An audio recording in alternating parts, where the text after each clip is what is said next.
This is a presentation on making effective presentations. We are going to look at 4 parts: general platform skills, PowerPoint specifics, effective handouts, and online video presentations. Consider this an advanced organizer of what is to come to show you the structure. This is a 4-part presentation. First of all, know your audience. What will your audience find to be of interest? For example, if you're presenting to teachers, they will find something different to be of interest to them than a parent or students. Consider and report only what you think your audience needs to know or wants to know. Identify a purpose or goal and some supporting ideas. This becomes like a lesson plan, objective, or purpose statement, in that everything that follows should support that purpose. Having this enables you to stay focused and not to wander off on other ideas that are irrelevant to your big idea. Say only what needs to be said. Dumping information is different than making an effective presentation. Describing every facet does not mean more understanding. Focus on only what information is important. Consider, what does the audience need to know? What you do not include is just as important as what you do include in a teacher presentation. So, present just the essential elements. Know that understanding of any new concept does not happen after one exposure. Don't expect to have universal understanding based on one presentation. Each person is going to be creating a different picture in their head based on your presentation.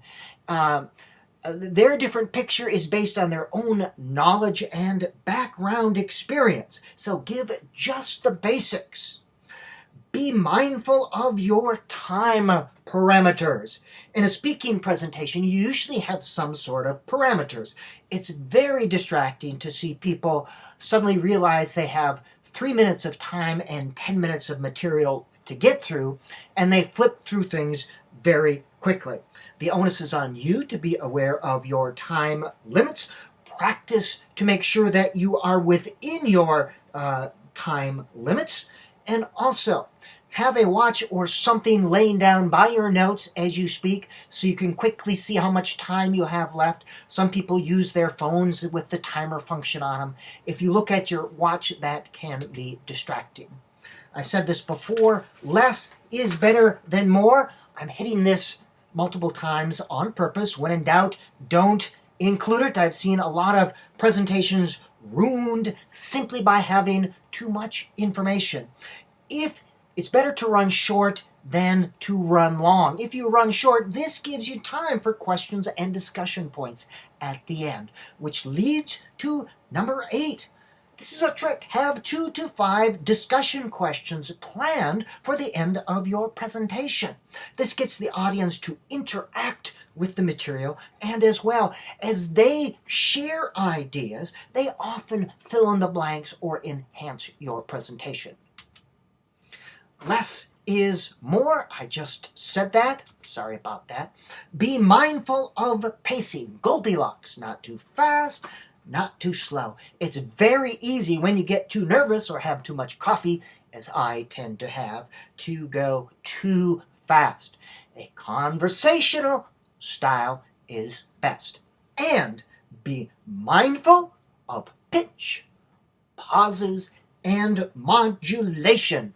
A straight monotone voice is very boring, and you will put people to sleep.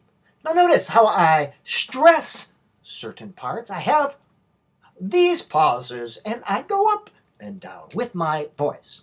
Do not read your report if you're presenting a report, all right? What you create in written form is much different in style than substance than what you create in oral form. Written language is a visual presentation enabling the reader to go back and forth.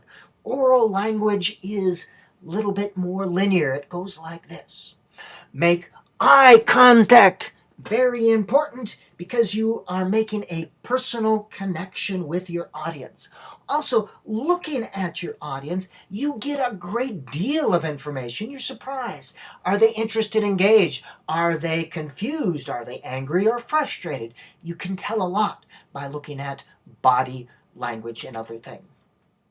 Structure is the skeleton to support and carry your big ideas.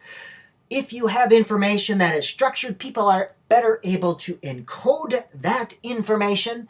So make sure it's presented in a structured way. That means organize your notes into sections and subsections, and use these headings and subheadings to show the structure during your presentation. Use an advanced organizer. An advanced organizer is anything that shows the structure of what is to be learned up front. It can be in verbal form or it can be in visual form, like the outline that I presented at the beginning of this report. You can also have semantic maps, webs, descriptions, etc. All right, in part 1, we were looking at platform skills.